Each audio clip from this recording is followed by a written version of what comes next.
ഞങ്ങൾ അപ്ലോഡ് ചെയ്യുന്ന വീഡിയോസ് നിങ്ങളിലെത്താൻ ഈ ചാനൽ ഇന്ന് തന്നെ സബ്സ്ക്രൈബ് ചെയ്യണം. അതോടൊപ്പം ബെല്ലൈക്കൺ പ്രസ് ചെയ്യാൻ മറക്കരുത്. മലയാളം ഒന്നടക്കം കാത്തിരിക്കുന്ന ഒരു ചിത്രമാണ് എമ്പുരാൻ. വൻ ക്യാൻവാസിലാണ് ഈ ചിത്രം ചിത്രീകരിക്കുന്നത്. മോഹൻലാൽ പൃഥ്വിരാജ് കൂട്ടുകെട്ടിൽ ഇറങ്ങുന്ന ചിത്രത്തെക്കുറിച്ച് പ്രേക്ഷകരും ഒത്തിരി പ്രതീക്ഷയിലാണ്. ചിത്രത്തിന്റെ ചിത്രീകരണം പൂർത്തിയായി കഴിഞ്ഞുവെന്ന് സംവിധായകനും നടൻ മോഹൻലാലും പറയുകയുണ്ടായി. 2025 മാർച്ച് 27 ചിത്രത്തിന്റെ റിലീസ്. മലയാളത്തിനു പുറമെ തെലുങ്കിലും ഹിന്ദിയിലും കന്നഡയിലും തമിഴിലും എമ്പുരാൻ പ്രദർശനത്തിനെത്തും. ഒരു പോസ്റ്റർ പുറത്തുവിട്ടുകൊണ്ടാണ് എമ്പുരാൻ എന്ന സിനിമയുടെ അപ്ഡേറ്റ് വെളിപ്പെടുത്തിയിരിക്കുന്നത്. കേട്ടതൊന്നുമല്ല, എമ്പുരാൻ എന്ന് സൂചിപ്പിക്കുന്ന തരത്തിലാണ് ചിത്രത്തിന്റെ പുതിയ പോസ്റ്റർ. ഒരു നടനെന്ന നിലയിൽ എമ്പുരാനിലെ കഥാപാത്രം പ്രത്യേകതയുള്ളതാണെന്ന് നടൻ മോഹൻലാൽ വ്യക്തമാക്കുന്നു.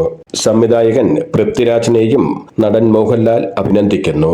ലൂസിഫറിന്റെ രണ്ടാം ഭാഗമായി എമ്പുരാൻ സിനിമ എത്തുമ്പോൾ മലയാളത്തിനാകെ അഭിമാനമായി മാറുമെന്നാണ് പ്രതീക്ഷ. ലൂസിഫർ എന്ന ചിത്രത്തിൽ സ്റ്റീബൻ നെടുമ്പള്ളി എന്ന മുറോഷി അബ്രഹാമായി മോഹൻലാൽ എത്തുമ്പോൾ ആഗോള ബോക്സ് ഓഫീസിൽ 150 കോടിയിലധികം ബിസിനസ് നേടിയിരുന്നു. ലൂസിഫറിലെ സ്റ്റീബൻ നെടുമ്പള്ളിക്കായിരിക്കില്ല രണ്ടാം ഭാഗമായ എമ്പുരാൻ പ്രാധാന്യമെന്ന് റിപ്പോർട്ടുകളുണ്ട്. മുറേഷി അബ്രഹാമിന്റെ പിന്നാലെ സഞ്ചരിക്കുന്ന കഥയായിരിക്കും എമ്പുരാന്റേതെന്ന് അപ്ഡേറ്റുകളിൽ നിന്നും മനസ്സിലാകുന്നത്. മുറേഷി അബ്രഹാമായി മോഹൻലാൽ എത്തുമ്പോൾ സംവിധായകൻ പൃഥ്വിരാജും നിർണായക വേഷത്തിൽ മോഹൻലാലിനൊപ്പം ഉണ്ടാകും.